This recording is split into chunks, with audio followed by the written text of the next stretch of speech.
there were many who felt that India were essentially starting 2-0 down in this Border-Gavaskar Trophy, given that the first test was in Perth and the second one was in Adelaide under the lights. You all know what happened last time. So, but here we are now sitting here, Ayaz. India have beaten Australia in Perth by nearly 300 runs.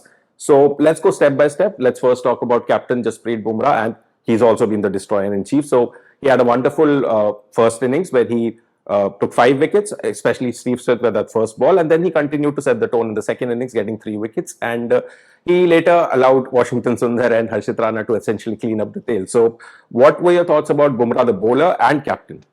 Well, just to put it in perspective, this has been a remarkable Test match. Amongst the best Test matches in the history of the game, I would imagine. Imagine being bowled out for 150 and then going on to win by 300 plus runs. You don't see this kind of a stupendous turnaround often. It may not be as melodramatic as the turnaround at Kolkata between Australia and India. If you remember that famous match where Lakshman and Dravid just completely turned the match on its head. But this has come away from home. So in that sense, it's, perhaps not too far behind in significance. In fact, I would put this win as an overseas win alongside India's win against the West Indies in 1975-76 at Port of Spain, where they chased down a world record target, 404, and they won the match. So this is amongst, you can count on your fingers the kind of matches that India have won, whether at home or away, which has been so significant, so important. This is it, because remember, even when we did a preview to the Test series, we were, to be honest, not as optimistic of India's prospects, after the 3-0 defeat against New Zealand. So that's the significance of the match. And then there are certain Test matches which go down in history named after the player. So you got Botham's Test match of the Headingley Test match in 1980-81, and so on. Botham again in Mumbai in the Jubilee Test when he took 13 wickets and stuff. This will go down in history, in folklore, as Bumrah's Test. For the manner in which he bowled, for the manner in which he captained the team. 2 decisive spells, Anirudh. In the first innings with his opening burst, which completely knocked out the advantage that Australia may have had, left them tottering and teetering for survival. And then in the second innings again, coming in with the new ball and picking up those 2 early wickets to keep Australia on the back foot. In fact, just facing defeat. So, or as I mentioned somewhere, hurtling into a nightmare which they will never forget. And that's exactly what happened. Yeah. So let's move on to another nightmare for Australia. Yashasvi Jaiswal. Now, he had a failure in the first innings, but he came back with a wonderful century in the second. I think scored 161. But that century had flair, it had patience, and it looks ominous for Australia going forward. So we already know that this guy has a high ceiling. So is the ceiling even higher now? Yes. Look, one thing about Yashasvi Jaiswal, which we now must readily accept, that he's a player for the big stage and he loves big scores. He made 700 plus runs in the series against England. He's got this great burning desire and hunger for runs, which somebody like a Sunil Gavaskar, who's been a maestro at hunger for runs, has highlighted often enough. And, a blob in the first innings, under pressure, so to speak, walking out in the second innings, though India had an advantage in the sense that they'd taken the lead. But India needed the runs to put Australia under pressure again. And it came through Jaiswal. Rahul battled superbly too, but Jaiswal was the guy who dominated the Aussie attack. So, Virat Kohli, essentially for him, long overdue, also carried a great, emotional kind of vibrancy to it, where Indian spectators are concerned, certainly the Indian team. But it was Jaiswal's 100 which completely knocked the stuffing out of the Aussie bowlers, or whatever thoughts they may have had of staging a comeback by losing, picking up early wickets. So I think Yashasvi Jaiswal he's a big star. He's a star with a capital S in the cricket firmament, and I think India really blessed to have a player like him. And I must just add here that we have also been public. Gautam Gambhir has taken so much flack for some of the decisions that were made in the series against New Zealand. And even here, before the drama of this Test match unfolded, for the changes that were made in the playing 11. But hey, all these these hunches and decisions that paid off. Look at what Nitish Kumar Reddy has achieved. Washington Sundar against New Zealand, even in this match, he's come good. So I think that you have to give him his due. But what it signals more significantly where India is concerned is the the young brigade now coming good. It's Indian cricket is no longer about only Kohli and Rohit and Ashwin and Jadeja and maybe a Shami. There is. I mean, I'm not including Bumrah in this because he's not of that vintage, so to speak, or Siraj, who also bowled magnificently. But there's a whole host of these youngsters who've come in and were looking hungry. They're extremely talented, very skillful, and very intent on success. And that's been, to me, one of the biggest takeaways from this test match because Jaiswal or Harshit Rana or Nitish Kumar Reddy, these are guys who made significant contributions apart from Jaiswal and Kohli and Bumrah. Yeah, so speaking of centuries and speaking of Jaiswal, we also have to talk about Kohli, and he goes past Don Bradman with his 30th century in Test. But you may argue that this was not his best century, and maybe it came in easier batting conditions. But from a psychological standpoint, this is huge. I mean, he has his place in the side questioned, and now he's got this century, and he looks like a relaxed man. So, how big will the century be in the context of this series and in Kohli's career? I think it's a very important century for him personally, of course, because after the first innings failure, the pressure on him must have just kind of immediately doubled. So he came under pressure to Australia because he had a long drought of not getting the big scores, and then he fails in the first inning when India total only 115. Already one could sense that knives were being sharpened, and then to come out and play, it was as you mentioned, not his best innings, but amongst his most important innings. And what it does is it puts him into the frame of mind to go out there and bat as we've known him to do. Get the vintage Kohli out into the middle again. Because if vintage Kohli comes out, then Australia is under a lot of pressure. India is very relieved, and Australia will be under a lot of pressure. So in the context of his own career, this has been like a second wind, or it gives him that second wind. And in the context of this series, it just puts Australia that much under pressure going ahead. Yeah, so yeah, let's do talk about Australia. Now, they haven't played a test match since March. That was against New Zealand. So you could maybe see a bit of the rustiness there.